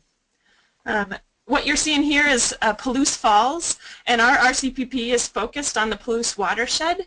In the Washington State, we have over 2 million acres yielding 111 million bushels of wheat last year alone. The Palouse River watershed itself is also over 2 million acres, and most of that wheat is farmed in this area. I'm going to show you some pictures, but it's pretty steep slopes and a lot of erosive material. So what's happening is over Palouse Falls we see a lot of sediment and residual chemicals coming down the falls from agriculture and hitting the Snake River where we have a lot of salmon runs and fisheries. So the scope of the work for our RCPP was really based around a conservation forum that Jennifer had gathered together agency representatives and landowners to think about ways to influence these resources through voluntary programs. And the group really thought, you know, the most efficient and effective way to do this was through a partnership. How can we pull this off? And then they saw the RCPP RFP. And so they based that on the next slide, which is the WIRA 34 Palouse Watershed Planning Group, where they were planning on ways to reduce things like sediment and infiltration of chemicals in the watershed. I'm going to go quickly through these slides at first so that we can talk about Ray's awesome questions. Here's the RCPPs that are rolling out in Washington State through the last year. And our Palouse River watershed's on the right there, that yellow color. And so you can see it's a pretty big chunk of land we're working within. Thanks, Ray. That's awesome. The Palouse River watershed team is made up of a large group. The real powerhouse in the center of the team is the conservation districts and the State Conservation Commission. We also have both WSU and University of Idaho, Washington State University, helping with the research and monitoring. Department of Ecology is an important partner helping us with monitoring. The Palouse Land Trust is heading up a easement that I will be talking about shortly. And Pacific Northwest Direct Seed Association is helping with some innovations that we've included in the grant. We've got both the Fish and Wildlife and Fish and Game departments across the border between Idaho and Washington, and the Nez Perce tribe. And so this group of people across the border into Idaho allowed us to apply for the national application for RCPP.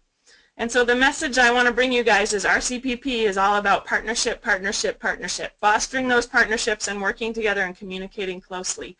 And of course the most important partner in the RCPP is the private landowners who are helping us implement the deliverables that I'm going to talk to you about next. So we really wanted to amplify conservation efforts throughout the watershed. And our goal was to use partnerships to address local resource concerns related to the erosion and the chemical movement throughout the watershed. Specifically, we looked at the resource concerns in the RCPP and NRCS, and we thought we should address soil health, water quality, and wildlife habitat. And the goal was to show that private landowners can really turn the dial for natural resource improvements with our technical and financial assistance. And so our first objective for the RCPP was to use ACEP, the Agricultural Conservation Easement, with the help of the Palouse Land Trust to protect 520 acres of prime farmland, which was in the process of potentially being developed by a little town that was expanding into the area. Next, with soil health, we wanted to reduce erosion, to protect fish in the downstream areas, and to increase water quality. And we did that by looking to convert over 50,000 acres into conservation tillage using EQIP funding and CSP funding. Our next objective, which has been our hardest sell, I will admit, is converting riparian buffers into full forest or grassed waterway buffers in around 300 acres, we're estimating. Again, this is to help reduce erosion, reduce temperature and sediment in the watershed. And that's through EQIP and CSP dollars. Then, using significant contribution through the Washington State Conservation Commission and the legislature, we're going to develop a really strong monitoring component to basically prove that these these practices being implemented by landowners are effectively changing these resource concerns in the watershed. And that water going over Palouse Falls is cleaner thanks to the help of our landowners. There's also an innovation component that I mentioned briefly. We're promoting a program called Farm Smart, which is developed by the Pacific Northwest Direct Seed Association, and it basically offers the farmers that are implementing the gold standard to get reimbursed through their sales of their products and work closely with our agencies and partners. So our outcomes are really an orchestrated effort for more efficient use of conservation, and we had a really successful first sign-up of EQIP in the fall. We had 52 applications with over 1 million over budget requests from landowners. So people really came out in full force and were interested. We've just moved through the ranking part of our process, and we're starting implementation and conservation planning. So, hurdles for implementation. I kind of slipped that in to this slide. You know, we're looking to shoot $11 million into our local economy in the next 5 years. But the things I must reiterate to you guys is work closely with NRCS in the pre-planning stage and then in the planning stage so that you know what your workload is, what their workload is, and you can efficiently get enough support on your end through TA to provide support to NRCS as well, and make sure that your projects roll out efficiently so that landowners have a good experience. And what we did, what Jennifer had the foresight to do, was she took her operating budget and she realized that she used about 30% of her budget for TA within the conservation district, and the rest of that was FA going out onto the ground. So she, in her grant, in her RCPP application, basically applied that same percentage to the application. And luckily she had that foresight because we have hired 5 new employees to manage this huge grant, and I will tell you it's hardly enough. I'm the manager here working on bringing in all the reports of TA and significant contribution. We have 3 planners on the landscape. We have a research and monitoring coordinator, and the most exciting part of that is we were able to hire 2 local people from the agricultural community who've been a great resource to us and really brought in our support from the landowners. And I think they're on the line. Hi, Jake and Tammy. So that's my biggest advice to you, is to plan to provide enough TA for support because it's a lot of work rolling one of these things out. The partners and roles, again, I can't tell you enough to work closely with NRCS and work closely with your partners. One thing that's important to think about is calibrating your planners across the landscape so that everyone's submitting conservation plans that are similar. Again, the CDs are the ones that are predominantly, the conservation districts are the ones that are predominantly using the TA in our project, but we have a lot of partners just providing significant contribution, and you need to kind of engage those partners to make them realize the benefits of their significant contribution, because it does take time for them to report all that to you through the RCPP. So really encourage them to provide input and be involved in the process, be involved in developing the rankings, selecting the practices. For example, the fish and wildlife biologists, neither of them are taking TA, but they're really active in helping us hire our staff, in going out on site and with the planners and developing wildlife habitat and working on the ranking to benefit wildlife habitat. There is a lot of leverage that comes with the RCPP as well, especially since ours is the first year rollout. We have landowners, agencies, and legislature paying close attention. So a really good goal that we have is to connect needs of landowners to these upper level administrators and legislatures, so we can be effective in letting people know how to more efficiently provide resources to landowners. The hurdles for implementation, again, are, you're just going to want to be adaptive. Every month we gather together and we talk about how things are going, and we alter our schedule and our plan often, which is frustrating to landowners and frustrating to partners. So another important thing to do is to communicate your process and timeline to both your partners and your landowners and NRCS. And then reporting is a pretty complex process. You're going to want to report back to NRCS all the significant contribution coming in. So we found that this program called FormStack is a great way to do that. The Commission also uses that, Washington Conservation Commission. But it allows you to have these, you need something where the partners can fill out a form and it comes into the central partnership manager like me, and then I can just print out this Excel spreadsheet and ship it on to NRCS and show, hey, this is what we're working on right now. This is what someone's doing out in the watershed, being paid through a state funding source like Department of Ecology or Washington Conservation Commission that is being used as our significant contribution.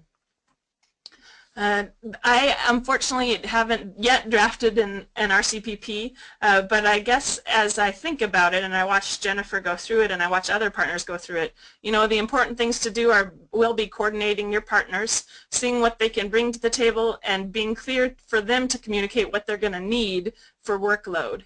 And bring that significant contribution in so you can get more funds from NRCS rolling out on the ground. And in your RCPP application, really try to work to tell a story, because I think that's going to really appeal to the committee that reviews these. That's all I have for now, and please let me know what questions you have. My email is laurah@palousecd.org, and I'm sure Ray will send those out to everyone at the end. Thanks, Laura. Appreciate you your presentation and the work you've done there. So it's time for questions, and please use your dashboard to enter questions for any of our three speakers, any of our speakers at all, and we can have them answer them. So I'm going to start with an overall question to each of you and call on each of you to answer. What would be the effect if NRCS allowed landowner contributions to be counted as leverage? And let's just start with you, Shannon.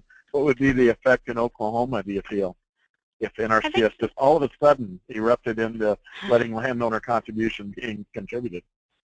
I think that it would, in some ways, it might make it easier for us to total up the amount of leverage that we need, but I also think that that one of the things about not having landowner contribution means that we have to go out to other partners to find that leveraged funds.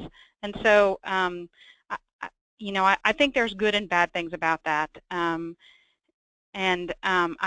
not sure, you know, if they were to allow us to do it, that we wouldn't still try to find some additional leverage from other sources. Thanks, Shannon. Lindsay, how about in Maryland and Delaware, if you were able to count the landowner contributions?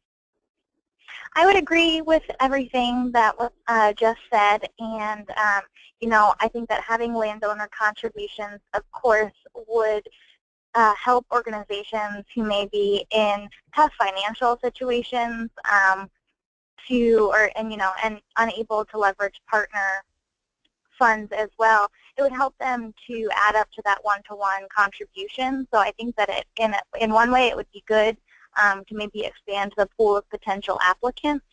But on the other hand, the rigor with which you have to document the significant contributions and report those, I think that it may be an administrative hurdle to collect everything that was necessary if you expanded the pool of people who were eligible for significant contributions. Thanks so much, Lindsay. What do you think, Laura? Yeah, I would agree with both of those statements, and I also would say that you know, if there was a way to quantify landowner input, either way, it should definitely be done. Mm-hmm. Okay, thanks so much. Another overall question for each of you then. Did NRCS verify partnerships that you listed on your applications prior to awarding funding? Did they do some sort of rigor to go back and see whether the partnerships really did exist and so forth, and the contributions, and did they verify any of them? And so let's start, go ahead, Shannon, with that question. Well, I really don't know for certain. We certainly had letters provided from our partners that you know, was on their letterhead that committed to the amount of resources that they were going to provide, but I don't know then how NRCS went back and contacted those people to make sure they were on board with us. Okay. Do you know, Lindsay, in Maryland, Delaware applications, did they verify partners? So in the first round, the partner letters were much more vague in what they were requiring. So in the first round, we wrote partnership support letters for several other grants. In the second round, they only required letters from those who had committed to contribute towards the significant contribution. So I think that served as basically proof enough for NRCS. I will say that in the first round, I don't think that there was a lot of follow-up going on because the Maryland Association of Soil Conservation Districts, we later found that both our organization as well as individual districts were listed as partners on some applications, and we had never been consulted about it. So I think that they realized that after the first round, and then the second round, they really wanted the letters from the people who were doing the significant contributions to almost pre-verify that information. And in Washington State, Laura? Yeah, again, this was before my time, but we did provide letters from partners with their significant contributions for our round, which I believe was the first sign-up. Okay, thanks. Some of you had multi-state experiences. Let's start with yours, Lindsay. You work in a couple of states. Talk to us about how you were able to overcome maybe the challenges of working in a couple of states and asking them to contribute significantly to your project.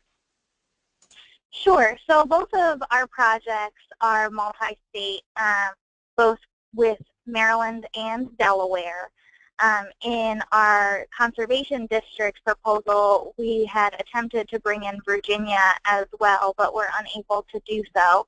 And I would say that our experience has been fairly pleasant, to be honest, because Maryland and Delaware are both fairly small states, and we are both within the Chesapeake Bay watershed, obviously. So our NRCS offices operate, our state NRCS offices operate pretty closely with, what practices they offer. In our first round, we had actually requested that the state adopt a national standard for some interim practices, and they were both happy to do so. And then as far as leveraging funds from partners in multiple states, again, I think we're kind of in a good position for multi-state projects because so much of what we do is Chesapeake Bay focused, so the partners are already kind of used to working together. So I would say that if there are existing partnerships that people can take advantage of, then that is definitely useful, using that as a base and then adding to it. Thanks, Lindsay. Laura, do you have thoughts on the multi-state kind of project coordination and the work you've done? Yeah, I think it's been really helpful for us to try to be more holistic in managing the Palouse watershed because obviously the water doesn't stop at the border. In the Idaho side of things, there's a bit of a hole because most of Latah County is salmon streams and the Palouse side is not salmon funded, so there's less resources available for that watershed. So I think we're helping to bring in funds to that area. We've also interestingly found differences in the practices and implementation through Idaho NRCS versus Washington NRCS, so that's been a really interesting experience. And finally, what was my final point? I think it's just been great to learn what's going on different areas, and it's really been helping us also engage with the monitoring. But of course, a lot of Washington State resources are coming in to this project, and then those are not able to be used across the border as well. So we're still trying to bring in our Idaho side through support. An interesting thing we deal with in state government, it seems, is the fiscal year cutoffs. And just a question for each of the three of you: have you had issues with trying to extend a benefit or or incentives to producers over a multi-year period, maybe 5 to 10 years, and then you find that the state contribution can only come out of 1 year or 2 years. Have you had any issues with that at all, Shannon, in Oklahoma? We don't know yet. Okay. We really don't know yet.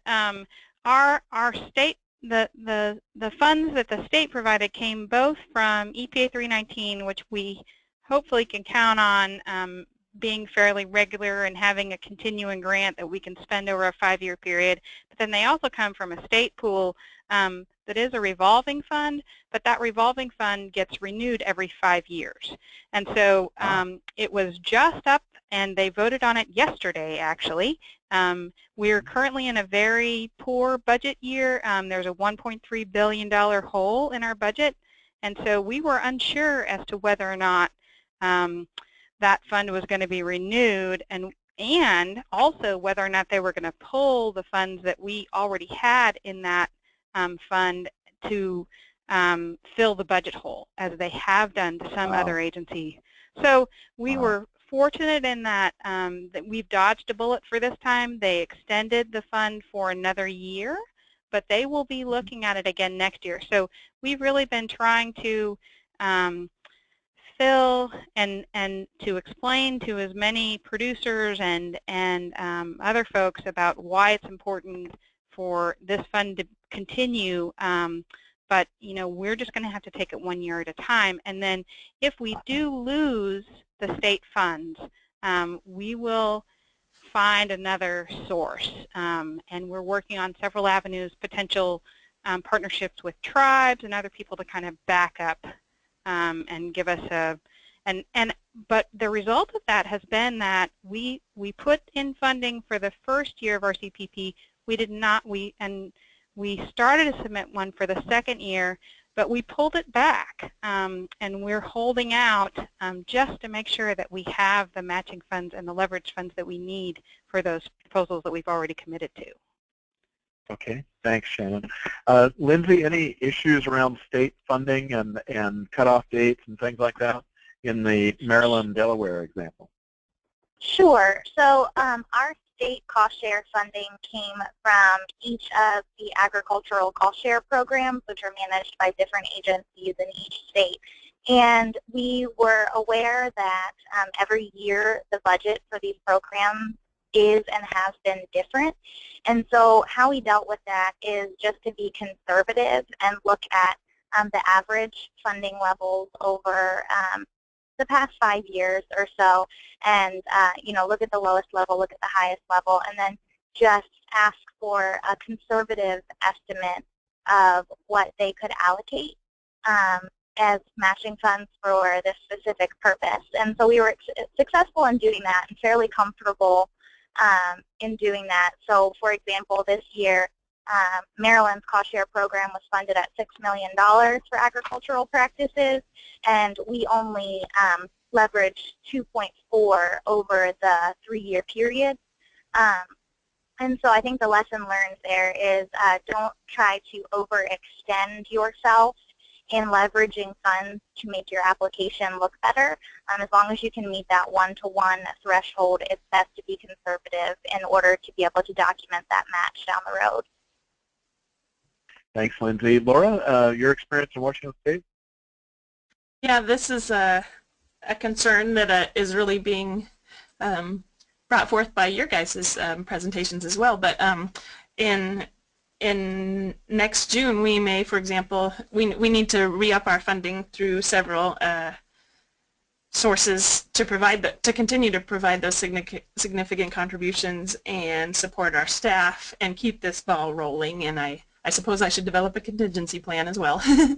I'm realizing. And Ray, you can fill us in more if you want, because you've been really intimately involved in this as well.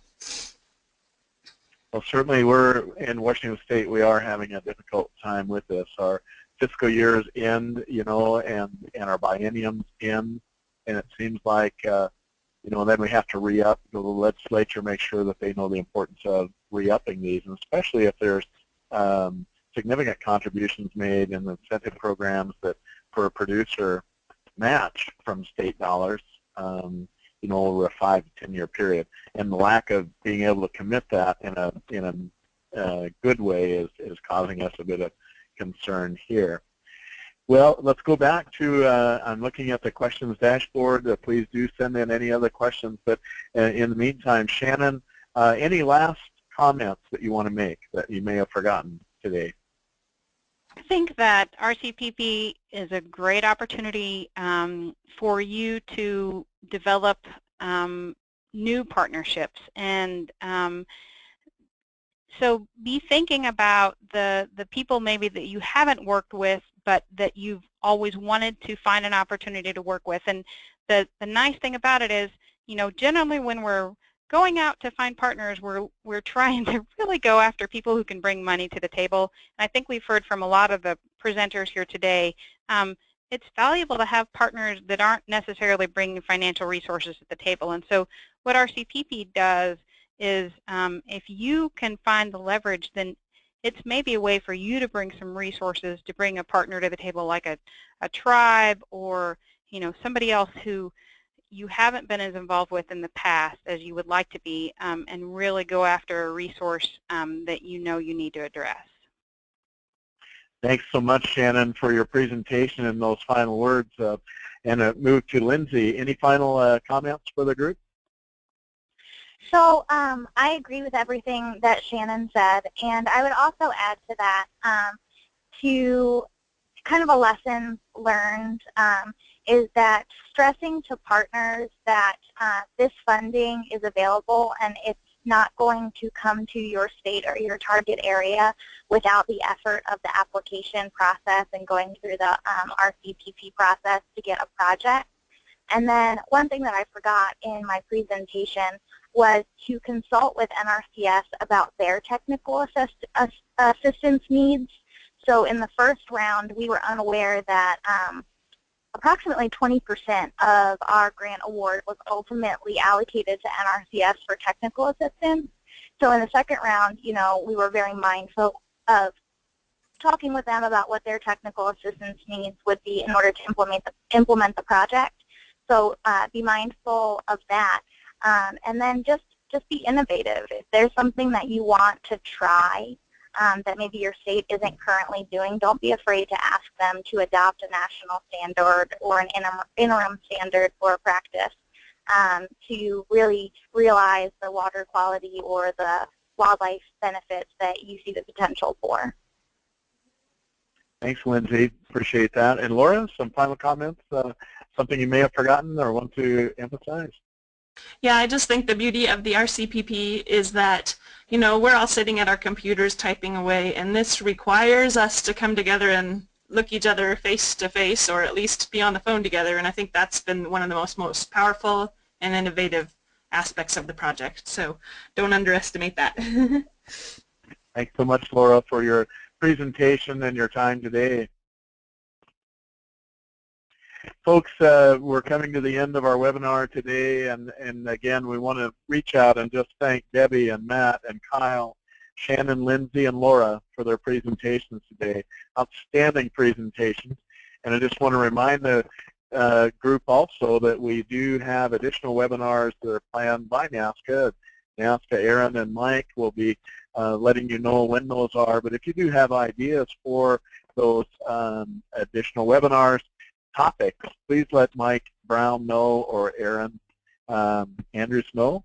And it's my pleasure to turn the program back over to Mike, our director for NASCA, Mike Brown. Mike?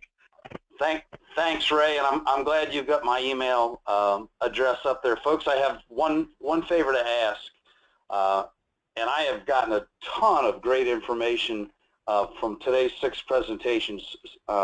Presenters, I can't thank you enough. But for anyone who's tuned in to today's webinar, if there are experiences that you would be willing to share, whether they be good, bad, or ugly with RCPP, I would like to hear from you and let me know what your experiences have been so far with the program.